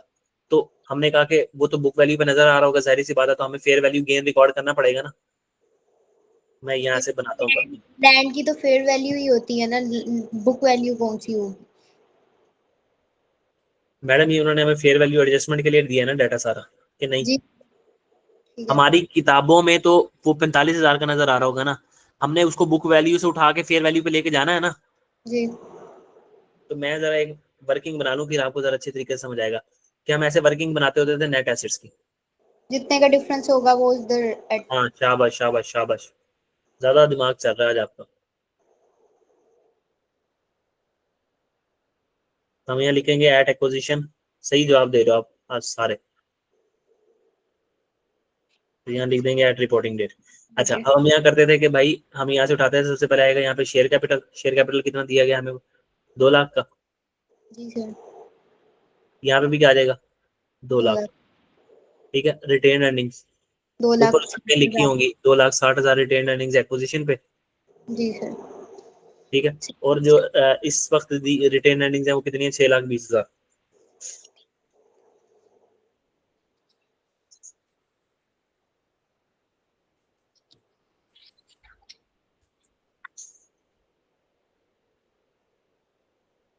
वो दी हुई है 6,20,000, ऐसे ही है। जी सर। अब इसके आगे हमें याद होना चाहिए खुद के साथ, इसके आगे फेयर वैल्यू एडजस्टमेंट्स आती हैं। जी ठीक है। तो अब यहाँ पे फेयर वैल्यू एडजस्टमेंट का पहाड़ है आज, बहुत सारी है फेयर वैल्यू एडजस्टमेंट। ठीक है। अब उसने खुद बताया हुआ है कि एक ये एसेट है लैंड प्लांट मशीन और स्टॉक, इनकी बुक वैल्यू ये है एक्विजिशन डेट के ऊपर, और उनकी एक्विजिशन डेट के ऊपर क्या नाम लेते हैं फेयर वैल्यू भी दी हुई है। तो हम कहेंगे कि वो फेयर वैल्यू पे नहीं लेके गए तो इसलिए तो हमें दी हुई है ना उसने। ठीक है।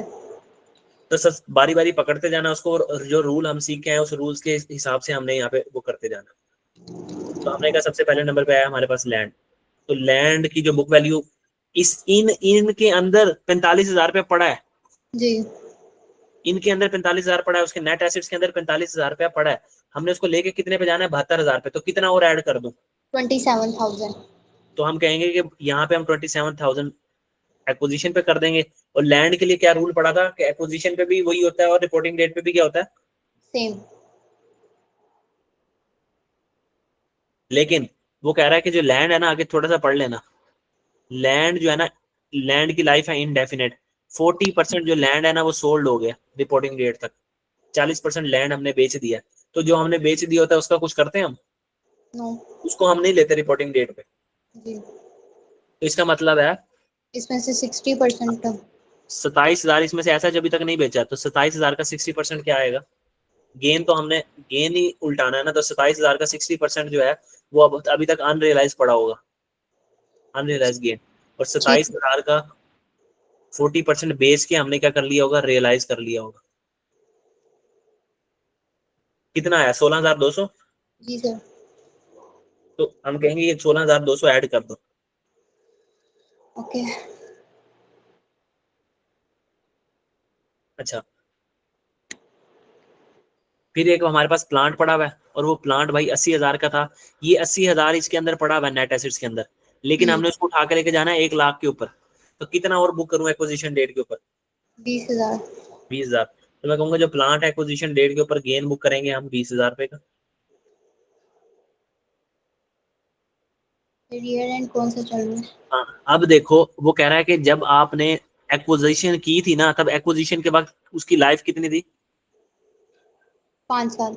5 साल। तो आपने एक्विजिशन कब की थी, 2016। 1 जनवरी 2016 को। आज डेट क्या है, 18 दो 31 दिसंबर 2018। हाँ, कितने साल गुजर गए। 2 साल। एक तो आपकी गिनती इतनी कमजोर है, 16, 17, 18, 3 साल। 3 साल। उंगलियों पे गिना करो। ठीक है। ठीक है, तो जी। ये इसका गेन कितना है, 20,000। इस 20,000 गेन को हमने 5 साल पे डिवाइड किया। हमने कहा 5 में से 3 साल तो गुजर गए, 3 साल का गेन रियलाइज हो चुका होगा, तो 2 साल का नहीं हुआ होगा। अगर मैं इसको डायरेक्ट 2 से जरब दे दूं तो मेरे पास वो गेन आ जाएगा जो रियलाइज नहीं हुआ होगा। जी सर। तो क्या आएगा जवाब, जल्दी बताओ। 8,000। शाबाश, तो ये आ जाएगा 8,000।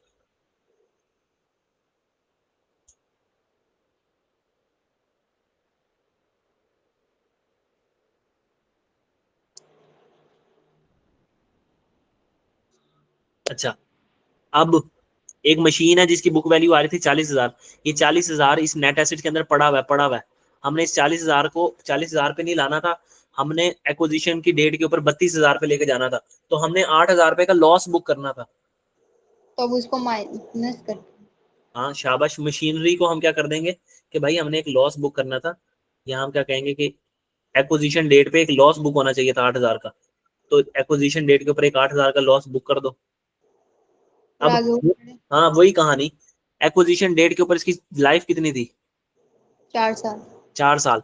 तो ये 8,000 का जो लॉस है, इसको 4 पे डिवाइड करके इसमें से तीन तीन हिस्से रियल अब तक तो रियलाइज हो चुके होंगे ना, 3 साल गुजर चुके हैं, एक हिस्सा रियलाइज नहीं हुआ होगा। जी 2,000। हाँ, तो 2,000 यहाँ से माइनस कर दो। कहानी समझ आ गई। ठीक है सर। रूल याद रखने हैं, कंसेप्ट मैंने दे दिए हैं, जितनी कोशिश किया कि चीजें समझ आए, ऐसे ना हो कि कर क्यों रहे हैं। तो मैंने अपनी तरफ से कोई कमी नहीं छोड़ी कि ये काम कर क्यों रहे हैं। Okay sir. अब इसके बाद हमारे पास स्टॉक है, और स्टॉक किताबों में इसके अंदर पड़ा हुआ है 1,20,000 का। लेकिन लेके कितने पे जाना है, 1,65,000 पे। तो कितने से बढ़ा दूं स्टॉक को,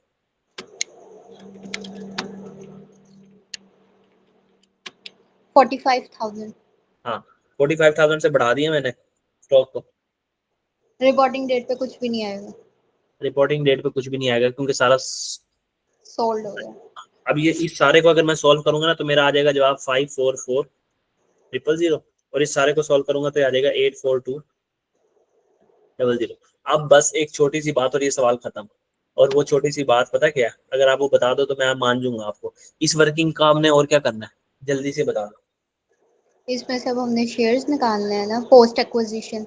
नहीं नहीं नहीं, वो शेयर को हम यहाँ से निकाल लेंगे ना, इन दोनों का डिफरेंस लेके। वो तो आ जी। जाएगा पेरेंट का कितना है और एमसीए का कितना है।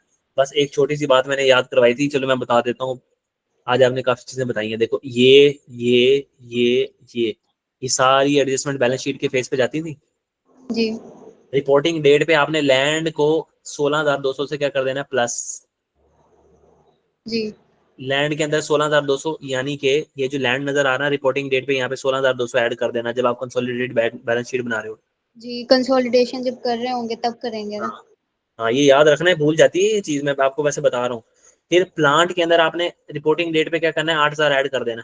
तो प्लांट के अंदर यहाँ क्या कर देंगे, 8,000 ऐड कर देंगे। मशीन में से माइनस करना है 2,000। हाँ, मशीन में से हमने माइनस करना 2,000, तो यहाँ से हमने 2,000 माइनस कर दिया। ठीक है, और स्टॉक के अंदर कुछ भी नहीं करना, स्टॉक में 0। तो ठीक है। कंसोलिडेटेड बैलेंस शीट बन जाएगी आपकी। ठीक है, बना लेना, बाकी सब कुछ आसान दिया हुआ है। जी सर। बस अब लास्ट एडजस्टमेंट पढ़ लूं। पढ़ना। वो हाँ। इससे कई गुना आसान है, सिर्फ 5 मिनट लगेंगे, सिर्फ 5 मिनट ना, इसी हिम्मत के साथ बैठना और सुनना। वो है इम्पेयरमेंट ऑफ गुडविल। इम्पेयरमेंट तो बहुत अच्छे तरीके से पढ़ के आए हो ना आप। जी सर। तो अब तो इम्पेयरमेंट को देखो कैसे आप उड़ा के मारोगे साइड पे। लेकिन गुडविल की इम्पेयरमेंट। अभी देखना, मैंने गुडविल की इम्पेयरमेंट आपको सिखा दी थी, वही टेंशन ना लो, मैं एडवांस ही चलता हूँ सारी चीजों में। हमने कहना सर गुडविल तो 2 तरह की होती है। जी। आपने कहा सर गुडविल जो दो दो तरह की होती है ना, एक फुल गुडविल होती है और एक पार्शियल गुडविल होती है, ऐसे ही है। जी सर। फुल गुडविल के अंदर एनसीआई और पेरेंट का हिस्सा होता है।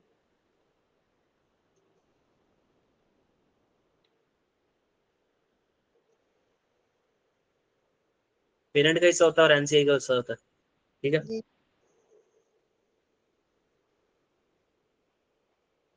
लेकिन जो पार्शियल गुडविल है वो कौन रिकॉर्ड कर रहा होता है? पेरेंट। पेरेंट। फुल गुडविल में हम गुडविल पेरेंट की भी रिकॉर्ड करते हैं, एनसीआई की भी रिकॉर्ड करते हैं, ठीक है। लेकिन पार्शियल गुडविल में पेरेंट सिर्फ अपनी गुडविल को रिकॉर्ड करता है। जी तो सर। जब आपके पास, आपने ये देख लेना, इम्पेयरमेंट हो और फुल गुडविल का सवाल हो ना, तो इम्पेयरमेंट को आपने डिवाइड कर देना किस चीज में? इधर पेरेंट और पेरेंट, पेरेंट में भी डिवाइड कर देना इम्पेयरमेंट को। एनसीआई। हाँ, और इधर एनसीआई में डिवाइड कर देना। लेकिन अगर पार्शियल गुडविल हो तो इम्पेयरमेंट कहाँ जाएगी? सिर्फ पेरेंट की। पेरेंट में। बस लेकिन अब फिर उसको उतनी परसेंटेज ही आएगी ना जितना उसका शेयर होगा। हाँ हाँ हाँ, उतनी परसेंटेज आएगी, बिल्कुल। कौन सी गोली खाई हुई है आज आपने? पता नहीं। मेरी आगे आगे जो मैंने बातें करनी होती हैं वो पहले आप बोल रहे हो, तो ऐसे अटेंटिवली बैठा करो। प्रिपरेशन पढ़ाई इतनी अच्छी है। चलो फिर ऐसे पास करके दिखाना अच्छे नंबर लेके। इंशाल्लाह सर। तो बस यहाँ पे भी मैं आपको एडजस्टमेंट समझाऊंगा छोटी सी, 1 मिनट की, ठीक है। ये हमारे पास सवाल दिया गया।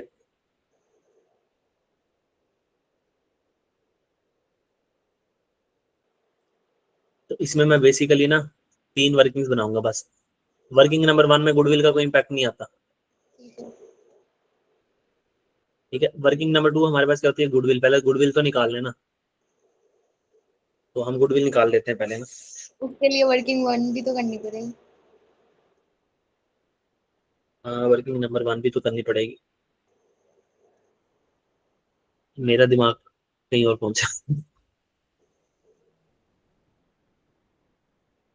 अच्छा, वर्किंग नंबर 1 हम करेंगे एट एक्विजिशन डेट के ऊपर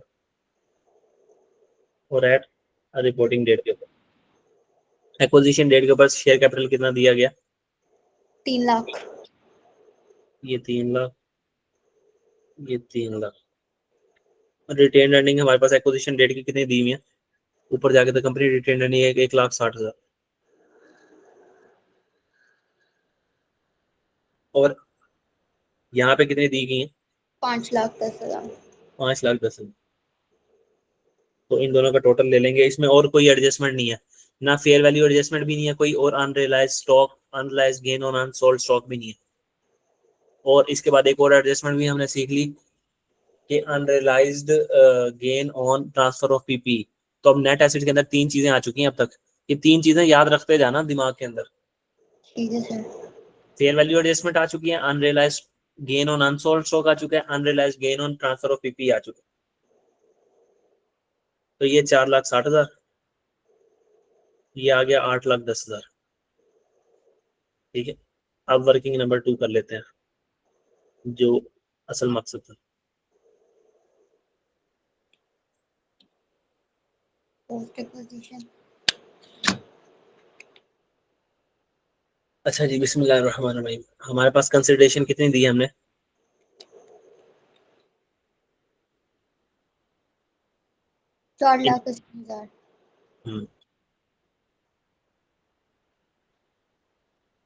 4,80,000 हमने कंसिडरेशन दी है। इसमें से अब हमारी गुडविल फुल पे रिकॉर्ड हो रही है कि पार्शियल पे रिकॉर्ड हो रही है, देख के बताओ जल्दी से। पार्शियल पे या नहीं, अल्लाह। हाँ हाँ। एनसीआई की The fair NCI has a fair value of 10 at acquisition date। NCI की फेयर वैल्यू उसने दी हुई है एक्विजिशन डेट के ऊपर, तो हम क्या लिख देंगे कि हमने हमने पूरी सब्सिडी खरीदने के लिए 4,80,000 दी है और fair value of NCI 1,02,000। NCI भाई ने 1,02,000 रुपये दिया था, तो ये टोटल कंसिडरेशन आ गया आपके पास। ये ऐसे लिख सकते हो कि यहाँ पे आ जाएगी टोटल कंसिडरेशन। तो जब फुल गुडविल आएगी आया करेगी तो पहले आपने टोटल कंसिडरेशन निकाल लिया करनी है। जी सर। तो ये टोटल कंसिडरेशन कितनी बनेगी?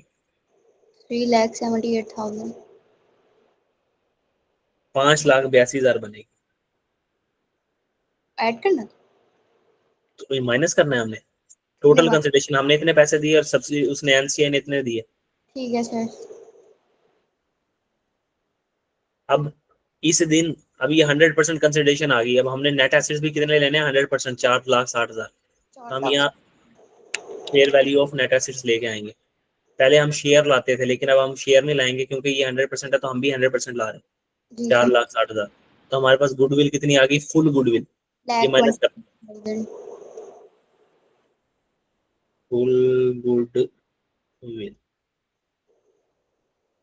तो मैं इसको थोड़ा छोटा कर लेता हूँ तो फिर जगह बन जाए। तो फुल गुडविल आ गई हमारे पास। अल्लाह आपका भला करे, 1,22,000। तो ये जो वर्किंग होती है आपको अच्छे तरीके से तो पता है, ये एज ऑन वर्किंग होती है ना। जी सर। ठीक है, ये वर्किंग भी एज ऑन होती है, ये भी एज ऑन वर्किंग होती है, मतलब फॉर द ईयर नहीं होती। ये कहने का मतलब है।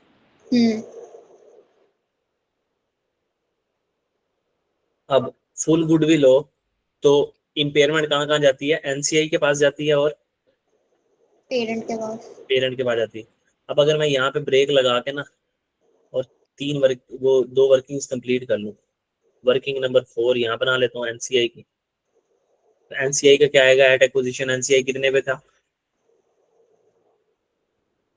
एनसीआई फेयर वैल्यू पे था ना एक्विजिशन के ऊपर, 1,02,000 पे।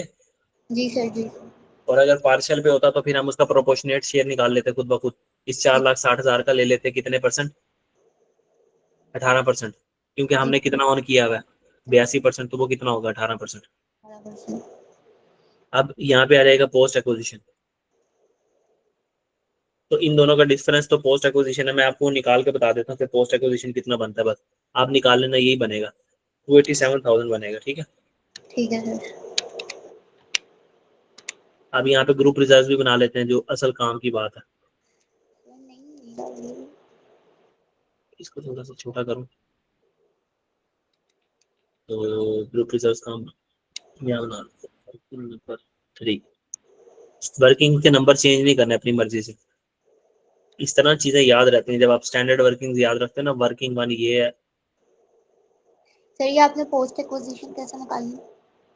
एनसीआई एनसीआई में पोस्ट एक्विजिशन ये कैसे है? ये 287। इन दोनों का डिफरेंस क्या है? 3,50,000। 3,50,000। इस 3,50,000 में से पेरेंट का हिस्सा 82% और 3,50,000 का 18% कितना है हमारा हिस्सा? तो देख लो, वो आ जाएगा पोस्ट एक्विजिशन। अच्छा, दोनों को लेना है। ठीक है सर।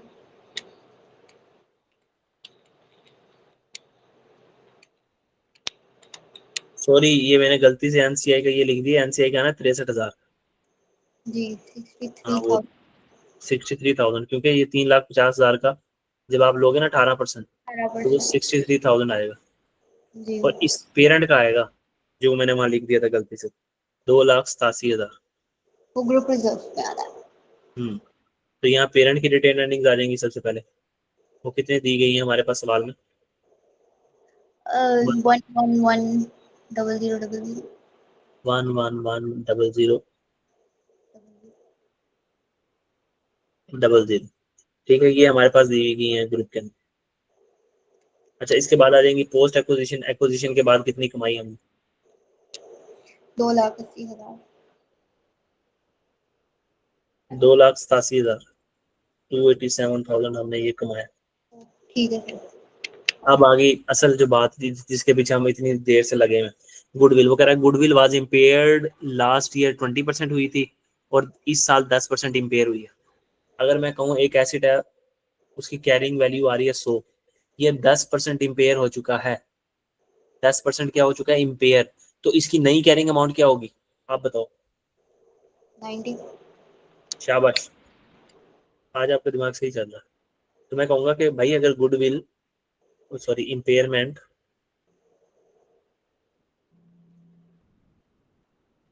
10% इम्पेयर हो चुका है तो 10% इसमें से निकाल दो तो वो बन जाएगा 90।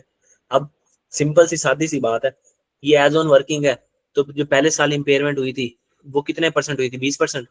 तो 1,22,000 का, 1,22,000 का 20% इसमें से निकाल दो, वो बनता है 24,400। 24। अब मेरी बात सुनो, ये टोटल गुडविल है, टोटल गुडविल, जी। सॉरी टोटल इम्पेयरमेंट पहले साल जो हुई थी। अब ये इम्पेयरमेंट हम किस तरीके से रिकॉर्ड कर रहे हैं, फुल पे, फुल में पेरेंट को भी हिस्सा जाता है और एनसीआई को भी हिस्सा जाता है। अब इसका 82% जो है वो पेरेंट को दे दो और इसका 18% किसको दे दो, एनसीआई को। कहानी समझ आई जी सर।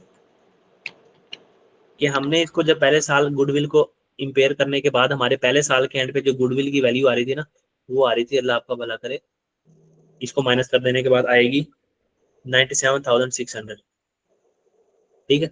अब इस 24,400 में से अगर इसका 82% लूं तो वो पेरेंट को कितना जाएगा,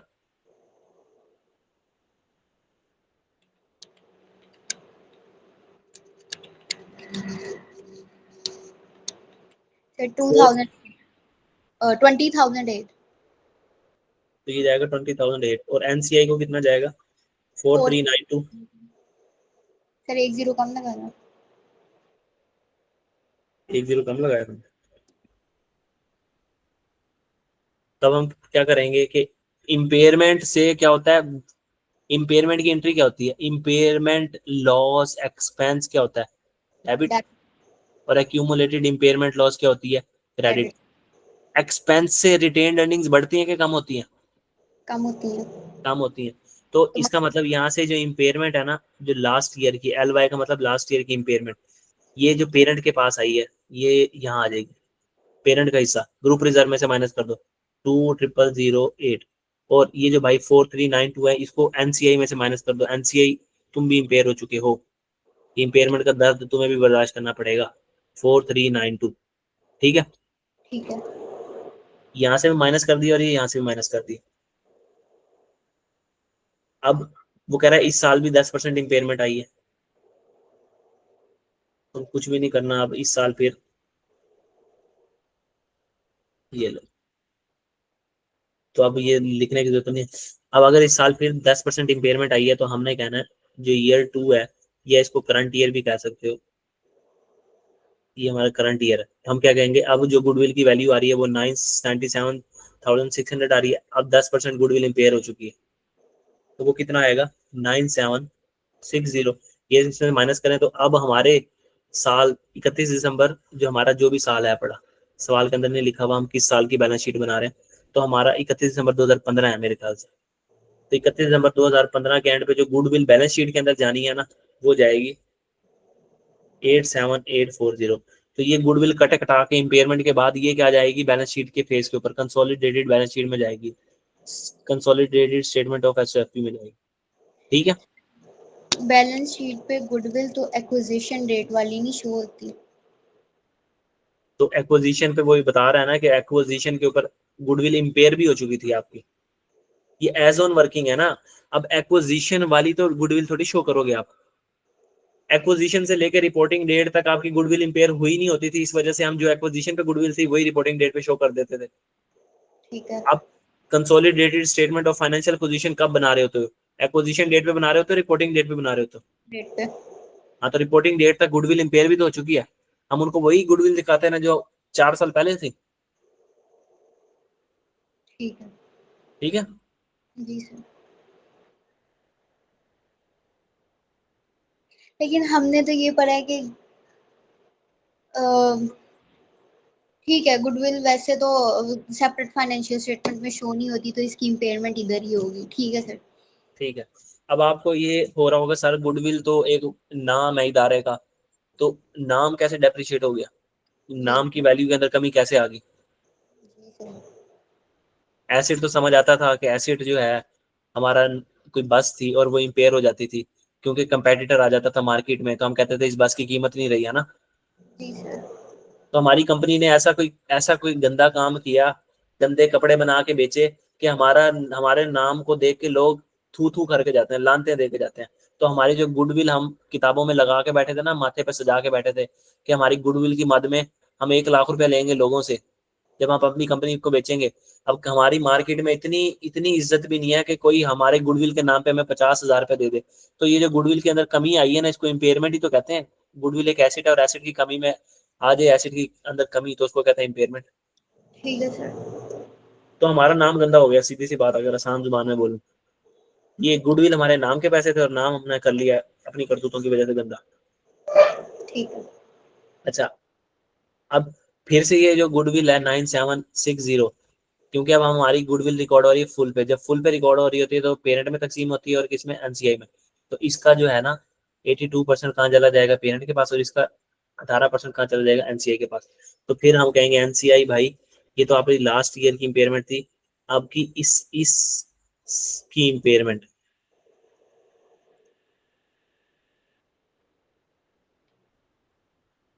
करंट ईयर की इम्पेयरमेंट, यहाँ से जो हिस्सा आएगा वो कितना आएगा, 9760 का 18%, 1757। 1757। अब जो हमारी बैलेंस शीट के ऊपर एनसीआई भाई नजर आएंगे ना, 15851, ये वो वैल्यू होगी जो हमारी रिपोर्टिंग डेट पे एनसीआई नजर आएगा। ठीक है सर। अब आप कह रहे होगे ना सर एक्विजिशन वाला क्यों नहीं नजर आ रहा, तो जरा ना थोड़ा सा सोचो, ये देखो एनसीआई एक्विजिशन पे ये था, फिर पोस्ट एक एक्विजिशन साल प्रॉफिट कमाया, 2 साल कमाया, 3 साल कमाया, तो हम 2 3 4 सालों के प्रॉफिट को एक्यूमुलेट करके एक्विजिशन तक, हम कहते नहीं थे पोस्ट एक्विजिशन से लेके अब तक 3 साल गुजर चुके हैं और 3 साल में ये प्रॉफिट कमाया, ये पोस्ट एक्विजिशन प्रॉफिट है। है। तो हम 3 सालों की पोस्ट एक्विजिशन प्रॉफिट को जमा करते थे, दिखाते थे कि जब से एक्विजिशन किए तब से लेके अब तक उसके हालात ये हो चुके हैं। और गुडविल तो आती ही कंसोलिडेटेड में है, तो वो यहीं से इम्पेयरमेंट होगी। मैं ये बताना चाह रहा था कि जैसे हम इजाफा आता है ना पैसों के अंदर, तो हम दिखाते हैं पहले साल, दूसरे साल, तीसरे साल में एक्विजिशन से लेके अब तक जितने भी साल गुजर चुके हैं उसमें जो इजाफा है उसकी रिटेन अर्निंग्स में, वो तो हमने दिखा दी। तो कोई कमी आई होगी तो वो भी तो दिखानी चाहिए ना, नेगेटिव माइनस करके। ठीक है सर। तो ये हमारे पास आ गई इम्पेयरमेंट। अच्छा, ग्रुप बस एक, रिजल्ट। हाँ इधर से हम ग्रुप रिजर्व में से भी कम कर देंगे कि जो इम्पेयरमेंट हमारी करंट ईयर की है ना, 8003। 8003, ये माइनस कर देंगे 00। तो ये माइनस कर देने के बाद हमारे पास जो आएगा ना 1368,989 जवाब आएगा, 89। ये हमारी बैलेंस शीट पे ऊपर जाएगा ग्रुप रिजर्व के तौर पे, कंसोलिडेटेड एसएफपी के ऊपर ये जाएगा भाई। ठीक है सर।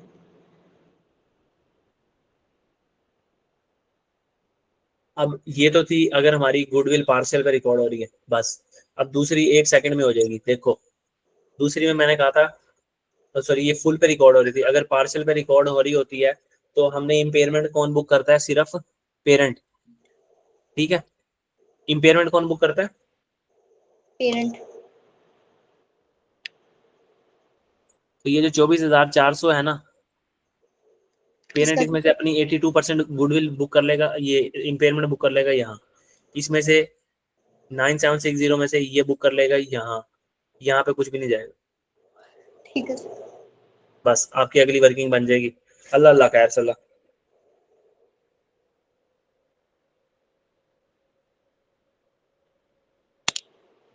ठीक है, फिर आपने पता क्या करना है, जो इम्प्लॉयड सी बात है, वो इम्प्लॉयड सी बात पता क्या है, अगर तो पार्शियल गुडविल का सवाल है ना, चलो भाई पार्शियल गुडविल का सवाल है तो यहाँ पे इम्पेयरमेंट 2440 नहीं आएगी, तो 2440 का ये आएगा 82%। जी। ठीक है, जी सर। क्योंकि यहाँ पे गुडविल आ रही है फुल, इसलिए यहाँ पे इम्पेयरमेंट माइनस हो रही है। तो यहाँ पे जब हमारी गुडविल ही आ रही होगी 82%, तो नीचे इम्पेयरमेंट भी हमारी 82% के हिसाब से आनी चाहिए। ठीक है। तो बस इसको अगर मैं यहाँ लिख दूं ना सिर्फ, तो ऐसे लिख दूंगा, देखो आप 10 तक गिनो दिल में, बोल के नहीं, मैं आपको पार्सल के साथ सॉल्व कर देता हूँ, समझना नहीं है आपने, बस सॉल्व करके दे देता हूँ ताकि आपके पास एक जगह सोल्यूशन आ। Okay sir.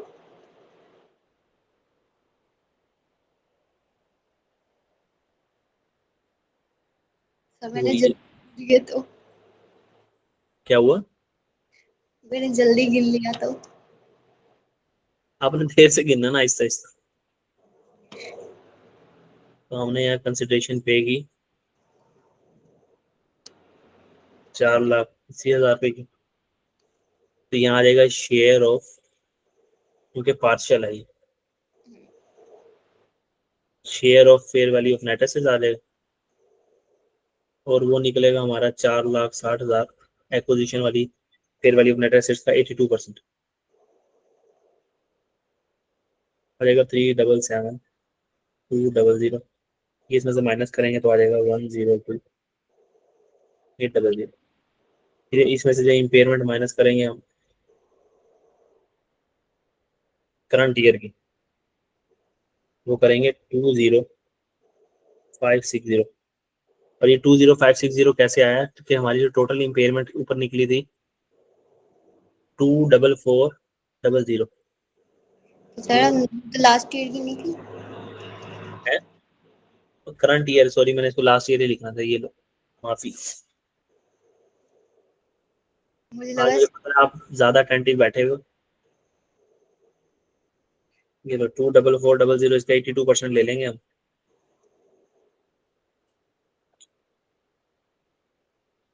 इसका लेना जरा 82%, 24400 का।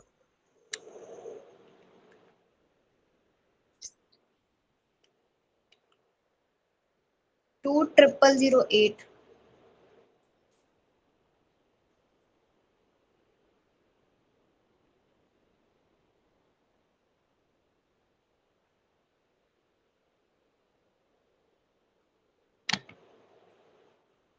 इसका लो 82, इसका 20% लो। इसका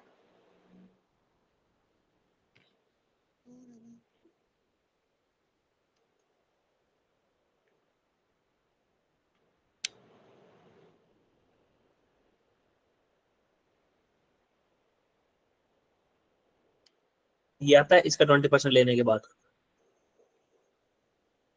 जी सर।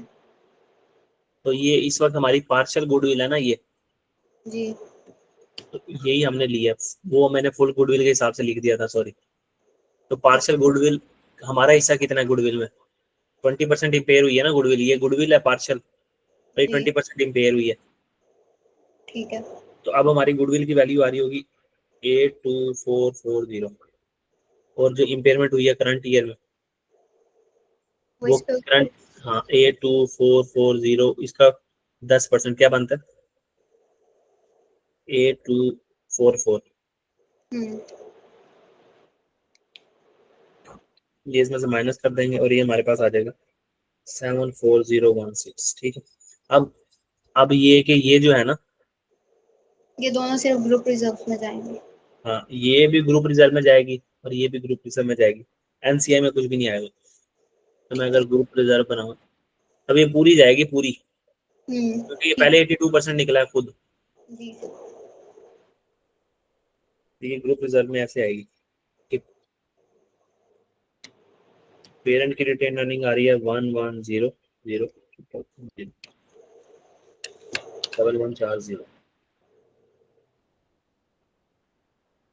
और पोस्ट एक्विजिशन जो है वो 287। इम्पेयरमेंट थी लास्ट ईयर की, वो 20560 आई, ये 20560 वहां पहुंचा। ठीक है, जी सर। और इम्पेयरमेंट आ गई करंट ईयर की 8224। 8244। 8224 नहीं है, 8244 ये गलत लिखा है, 8224 ठीक है।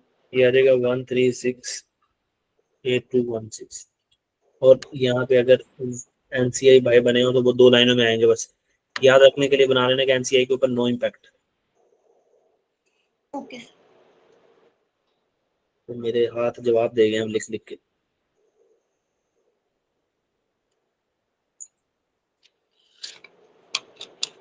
एनसीआई भाई एट पोजीशन पे आ रहे होंगे, सर, नो इम्पैक्ट लिख दें इम्पेयरमेंट का बस। बस लिख देता हूँ ना यहाँ 4,60,000 का 18%।